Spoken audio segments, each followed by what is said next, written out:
पानीपत में किसान पाकिस्तान के लिए जासूसी करने वाले नौमान इलाही ने पूछताछ में कई बड़े खुलासे किए हैं। ये नौमान इलाही पाकिस्तान के लिए जासूसी पानीपत से ही करता था। पानीपत से लगते यूपी के कैराना के रहने वाले नौमान इलाही के माता पिता इस दुनिया में नहीं हैं। अविवाहित नौमान इलाही पानीपत की कंबल फैक्ट्री में गार्ड की नौकरी कर रहा था। उसने पाकिस्तान के जिस इकबाल को भारतीय सेना की मूवमेंट और रोज हो रही प्रेस ब्रीफिंग की वीडियो व्हाट्सएप पर भेजी, वो इकबाल पाकिस्तान की खुफिया एजेंसी ISI का एजेंट है।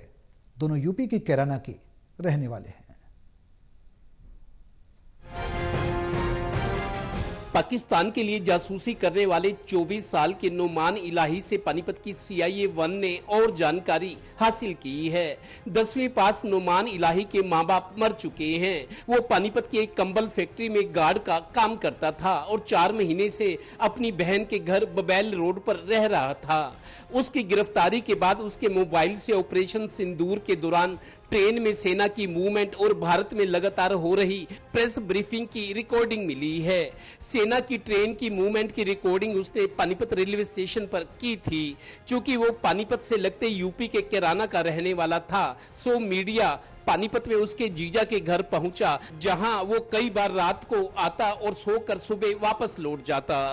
हाँ, उन्होंने घर की तलाशी ली हमारे यहाँ की, बेड अलमारी सब चेक करके गए वो इतवार वाले जी। देख लो जी खूब। गौरतलब है कि मां बाप की मौत और अविवाहित होने के कारण वो अपनी मन मर्जी चलाता रहा। 6 भाई बहनों में वो सबसे छोटा है। दिल्ली भी आता जाता रहता था। पाकिस्तान के जिस इकबाल के संपर्क में आकर वो उसे व्हाट्सएप पर वीडियो और जानकारी भेजता रहा, वो इकबाल पानीपत की ISI का एजेंट निकला। इकबाल भी कैराना का ही रहने वाला था और 1994 में पाकिस्तान चला गया था। अब उसके घर वाले कह रहे हैं गद्दारी करने वाले नौमान को कड़ी सजा मिलनी चाहिए। जो देश के साथ गद्दारी करे वो इंसान थोड़ा ही है। जिस वतन में आदमी रहे उसी के साथ गद्दारी करे, वो आदमी में शामिल नहीं है ना। हमारे फोन में वहाँ क्या काम करता था जी?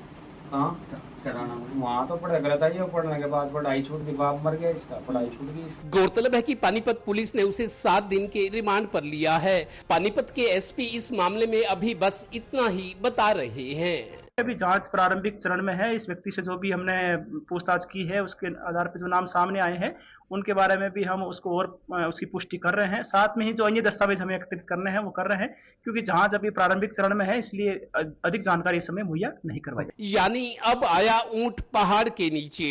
गौरतलब है कि एजेंसियां और दलाल नौमान जैसे लोगों को तलाशती और तैयार करती हैं जो लो प्रोफाइल हों और आजाद हों। अभी तो वो और भी कुछ उगलेगा। पानीपत ब्यूरो से डिम्पी मल्होत्रा की रिपोर्ट।